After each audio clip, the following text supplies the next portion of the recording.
social novel based on real-life story of an Indian woman. Author Nazanin Amiri. Prologue. A cry in the silence of India. No one truly knew what stirred behind her silent, dark eyes that night. Her silence was like the monsoon rains of India, heavy, sudden, and suffocating.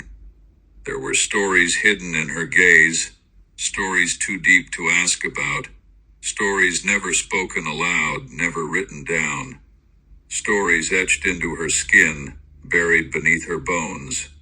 She had come to forget, but memories clung to her like shadows. She had come to rebuild, but the ruins within her weighed more than anyone could see. No one knew how it all began. Perhaps she herself hadn't yet grasped where the fire within her had first been lit. All she knew was this: the ending would not be anything like the beginning. Chapter 1. Born into silence. She was the sixth daughter.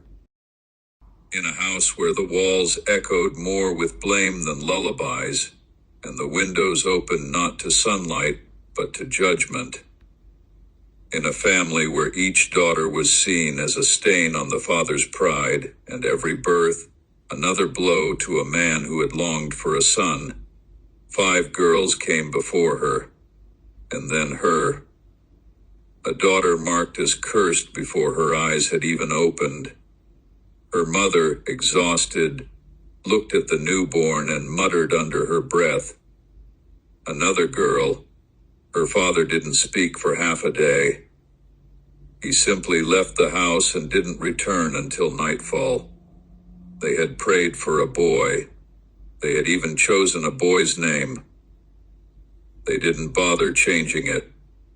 They just never used it. She wasn't born crying.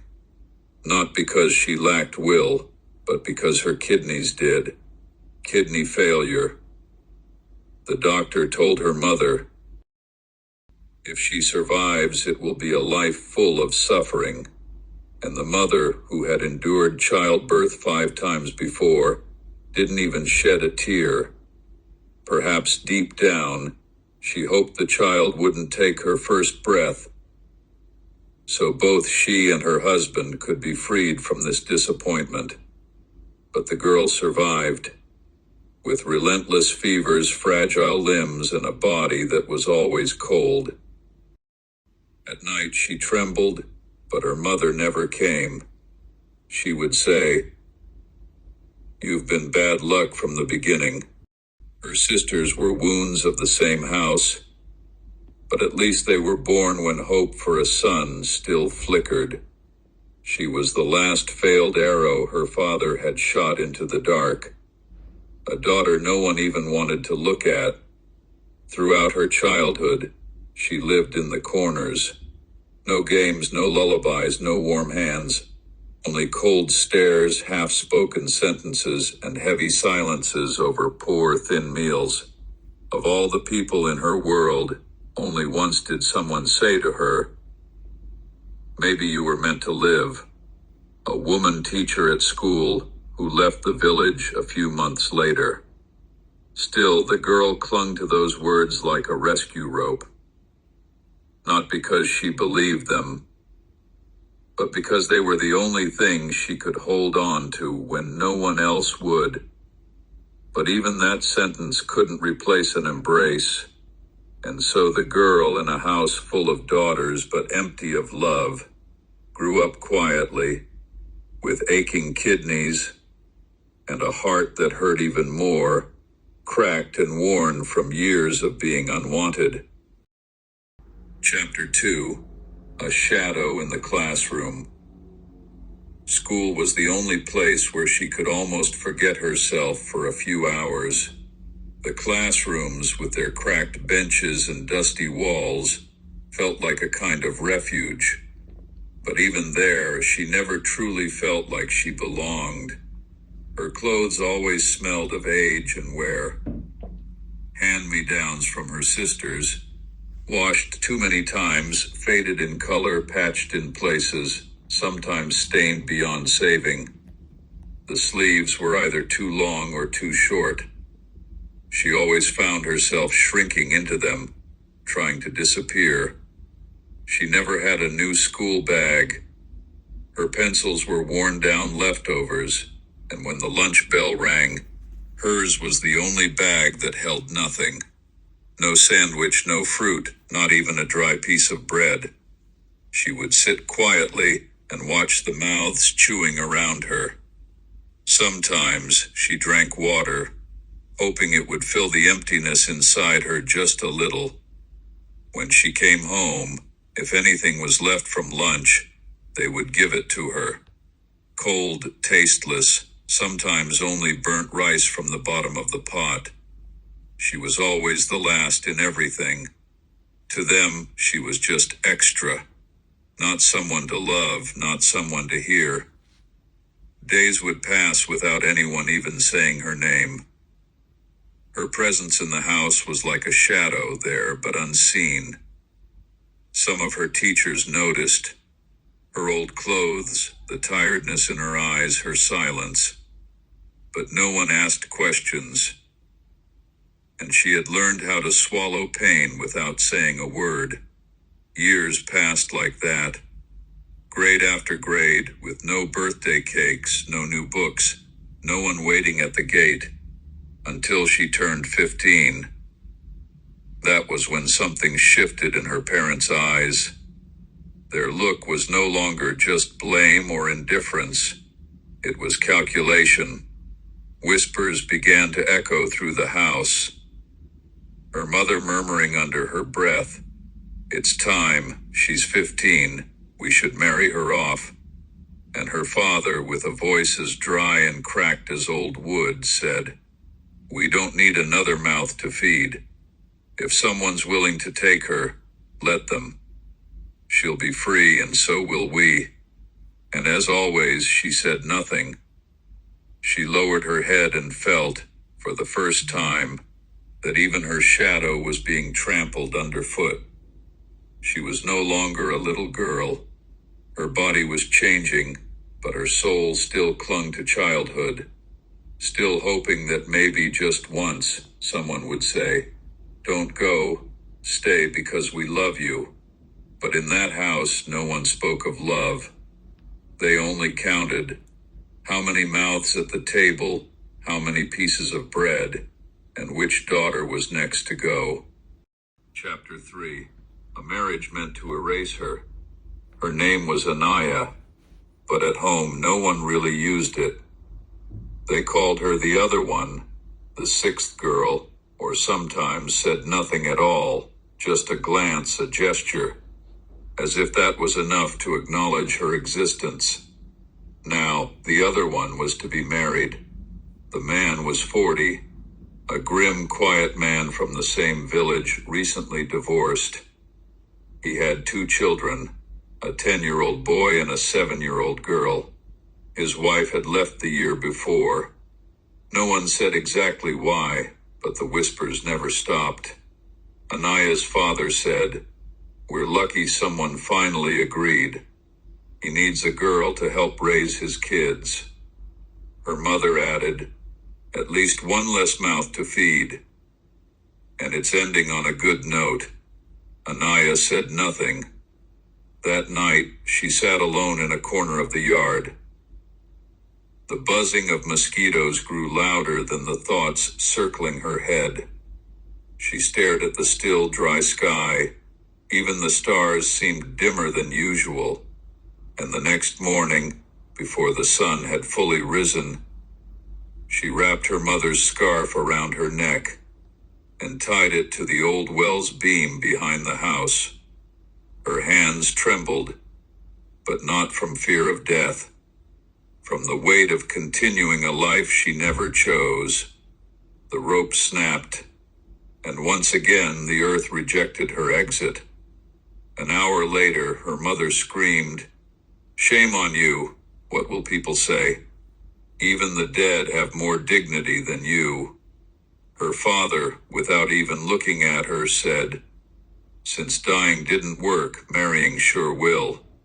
Anaya didn't cry. She didn't resist.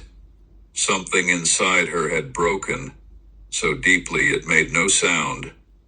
2 weeks later, wearing a yellow dress that once belonged to her middle sister, with a face that looked more like a prisoner than a bride, eyes that held no sparkle, no tears, and footsteps that carried silence instead of hope, she was sent to the house of the man, a house that was supposed to be a new beginning, but for Anaya, it was only the continuation of her loneliness in a different form. Chapter 4: The Tired Woman, the Silent House. There was nothing in that house that resembled life. No laughter, no warmth in the bread she cooked. It was a house Anaya breathed in, but never truly lived in. Her husband, a man with a permanently clenched face and a voice like stone grinding against stone, had never known kindness. From the very beginning, he didn't ask, didn't listen, didn't see. He only ordered, threatened, and at times raised his hand. To his children, Anaya was somewhere between a servant and a nuisance. The boy hid her belongings. The girl tore her clothes. And when she complained, her husband snapped, "You're my wife, not their mother. If you can't handle them, just shut up." And Anaya did. Bit by bit every day she became quieter. She woke to the alarm each morning, not to live, but simply to survive another day. She stayed awake late into the nights, because even sleep no longer offered refuge.